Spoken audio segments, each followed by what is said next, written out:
Hello, this is Second Hardesty Girl coming back to you this evening. I wanted to finish the story I started telling you this morning about how I came to find out what was wrong with me. I didn't give you all the details, and this just goes to show you how awesome God is. I was babysitting my grandson, who was a little over a year old, at my apartment.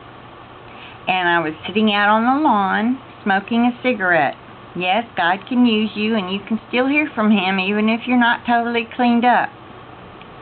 And to me, that's an important detail, because there are a lot of people who think they have to clean themselves up and get perfect before they even go to church. And that is so a lie from the devil. And of course, God doesn't want us to smoke. He wants us to take care of our bodies. But the point is, I was struggling with that. So, anyway, that's when I cried out to Him, God, what is wrong with me? He said, go inside, go look up the Epstein-Barr virus on your computer. And by the time I got inside, the baby was crying. I had to tend to him. Then Lori, his mom, came home. Then my husband came home. By the time things settled down, I forgot all about it. That's how badly your memory is affected. Something as awesome as God telling you, go look up the Epstein-Barr virus, slipped my mind. Okay, that was a Monday night. So Wednesday night, I go to church. And when the sermon was over, I go to the altar call to see if somebody would lay hands on me for healing. And nobody would. I mean, I just waited a minute or so, and I'm thinking, well, any minute, and then I hear in my head the way God communicates, usually, not audibly. This was in my thoughts. He said, go home and look up the Epstein-Barr virus on your computer.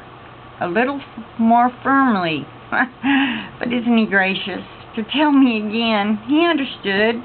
My memory is just bad. So anyway, I went straight home as fast as I could, got right on my computer, typed it in, found the information. I was so excited, and I couldn't wait to tell Laurie. And then Thursday morning is when she came over. I told her my good news. She told me what God told her. She confirmed it. And then I needed a doctor to go to. I didn't have a doctor yet, and I wanted a doctor to confirm it. So I asked around and got a recommendation. Made an appointment, got right in, and this doctor said, well, I don't believe in chronic fatigue syndrome. I don't believe you have that. You're probably just depressed. And he gave me a prescription for an antidepressant. I was used to this. This is how I'd been being treated. And I never did tell him what the Lord told me. He did do some lab work, the usual, to check for infection, low kidney function, whatever. It was all normal, as usual. So I repented. I said, Lord, I'm sorry. I feel so bad. I should have told him what you told me. And it might not have made a bit of difference. He might have thought I was crazy, but still, I felt bad. So anyway, a few nights later, after this appointment, and there was like a 2-week follow-up to see if the labs were normal, which they were. The Lord woke us up at 4:30 the alarm clock woke us up 4:30 in the morning, and an advertisement was playing, which hadn't been playing at all when we woke up in the morning, for this new clinic specializing in chronic fatigue syndrome and other hard to diagnose illnesses. So I sat straight up, I grabbed a pen, I wrote the number down, called later that day, got my appointment, and let's see, now I've lost my train of thought, so bear with me, I'm going to have to refer to my notes.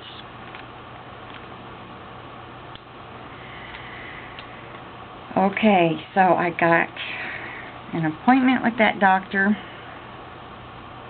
Oh,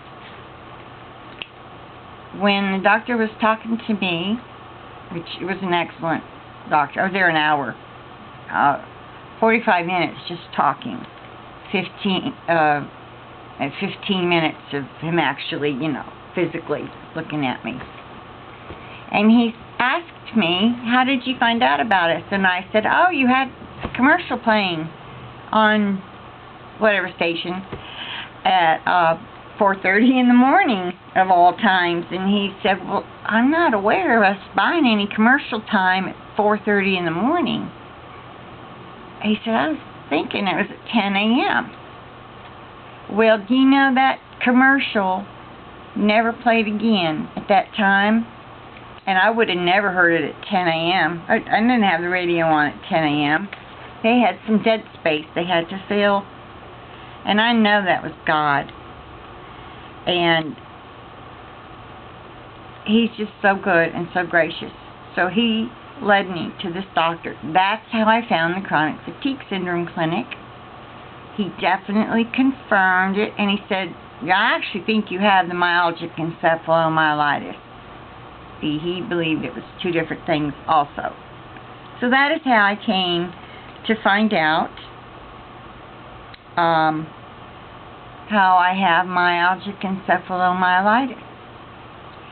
And things he recommended were, he wanted to do IV vitamin therapy, especially the IV vitamin C, but I couldn't afford it. Insurance didn't cover it.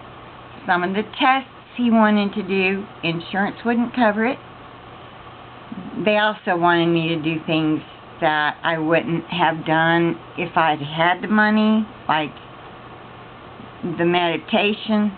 I avoid that because you don't want to empty your mind for anybody. The acupuncture, I'm not so sure about that either. But anyway, the point is, the clinic didn't stick around, and that's how I found out what was wrong. And thank you for listening to my story. I don't know if it'll help you, but it goes to show you that if you're being told there's nothing wrong with you, don't believe them. You keep looking, okay? And you leave me a note, and I'll pray for you that you'll find somebody to confirm your illness too, okay? At least being validated helps. It really does.